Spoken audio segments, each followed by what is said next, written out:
Hello, boys and girls. So I'm gonna try something new. I've tried to tape this a couple of times. I've now got a duct taped tripod, trying to become the official YouTuber cool teacher that you all deserve. So I'm gonna try to read this way this morning. So Alexander, who's not, do you hear me? I mean it, going to move. So if the camera moves, it's because my duct tape is slipping. Alexander, who's not, do you hear me? I mean it, going to move by Judith Forrest. So this is about the same character that we had yesterday in Alexander and the Terrible, Horrible, No Good, Very Bad Day.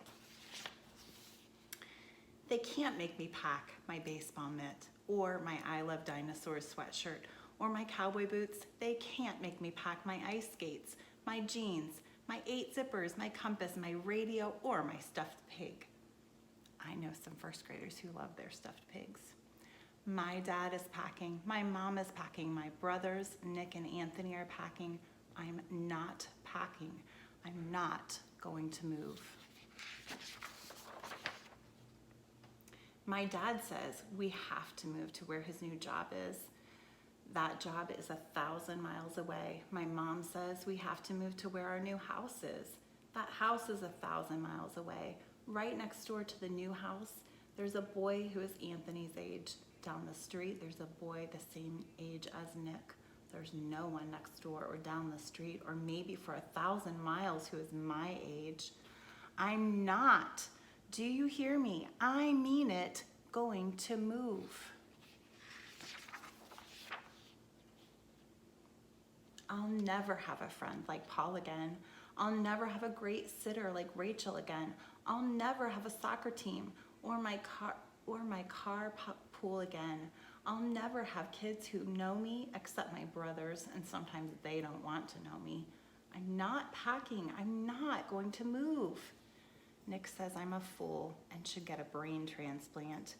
Anthony says I'm being immature. My mom and my dad say that after a while, I'll get used to living 1,000 miles from everything. Never, not ever, no way, N-O. I maybe could stay here and live with the Baldwins. They've got a dog. I always wanted a dog. I maybe could stay here and live with the Rooneys. They've got 6 girls. They always wanted 1 boy. I maybe could stay here and live with Mr. and Mrs. Oberdorfer. They always give great treats on Halloween. I maybe could stay here and live by myself in maybe a tree house, or maybe a tent, or maybe a cave. Nick says I could live in the zoo with all the other animals. Anthony says I'm being immature. My dad says I should take a last look at all my special places. I'm taking a look, but it won't be my last. I looked at the Rooney's roof, which I once climbed out on, but then I couldn't climb back in until the fire department came and helped me. I looked at Pearson's drugstore, where they once said my mom had to pay them $80 when I threw a ball in the air that I almost caught. You see the broken window? I looked at the lot next to Albert's house, where I once and for all learned to tell which was poison ivy. I looked at my school, where even Mrs. Knoop, the teacher I once spilled the goldfish bowl on, said she'd miss me. I looked at my special places where a lot of different things happened, not just different bad, but different good, like winning that sack race, like finding that flashlight, like spitting farther than Jack 3 times in a row. Ew. Like selling so much lemonade that my dad said I would probably have to pay taxes. My dad was just joking about paying taxes. I wish he was just making jokes about having to move. I'm not, do you hear me? I mean it, going to move. Nick says I'm acting like a puke face. Anthony says I'm being immature. My mom says to say a last goodbye to all my special people. I'm saying goodbye, but it won't be my last. I said goodbye to my friends, especially Paul, who's almost like having another brother, except he doesn't say puke face and immature. I said goodbye to my neighbors, especially Susie, who's almost like having a dog, except she's the Baldwin's dog instead of mine. I said goodbye to Rachel, who taught me to stand on my head and whistle with 2 fingers, but she says, don't try to do both at the same time. I said goodbye to Seymour, the cleaners, who, even if it's wrappers or an old tooth, always save the stuff that I leave in my pockets. I said a lot of goodbyes to a lot of people and got a lot of hugs and kisses.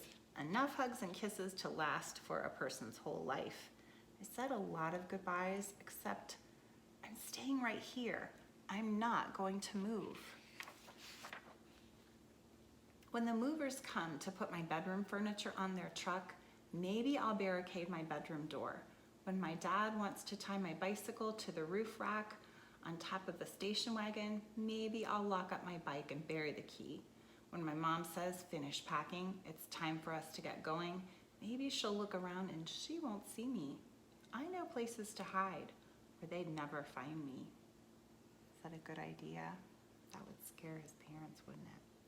Like behind the racks of clothes at Seymour's, the cleaners, like underneath the piano in Eddie's basement, like inside the pickle barrel at Friendly's Market, or maybe I could hide in the weeds in the lot next to Albert's house.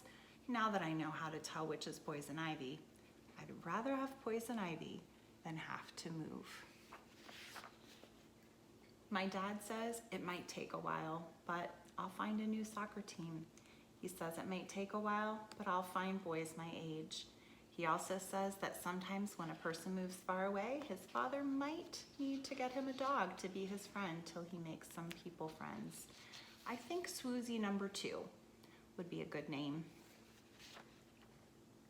My mom says it might take a while, but we'll find a great sitter. She says it might take a while, but we'll find a cleaners who even saves gum wrappers and old teeth. She also says that sometimes when a person moves away, his mother might let him call his best friend long distance. I already know the telephone number by heart. Your parents will have to tell you about what long distance is. Now that we have cell phones, we don't have to worry about that. Paul gave me a baseball cap. Rachel gave me a backpack that glows in the dark. Mr. and Mrs. Oberdorfer gave us treats to eat for 1,000 miles. Nick says if I'm lonesome in my new room all by myself, he might let me sleep with him for a little while. Anthony says that Nick is being mature. My dad is packing. My mom is packing. My brothers, Nick and Anthony, are packing. I don't like it, but I'm packing too. They better not try to move anymore when we get where we're going to go. Because this is the last time I'll do it.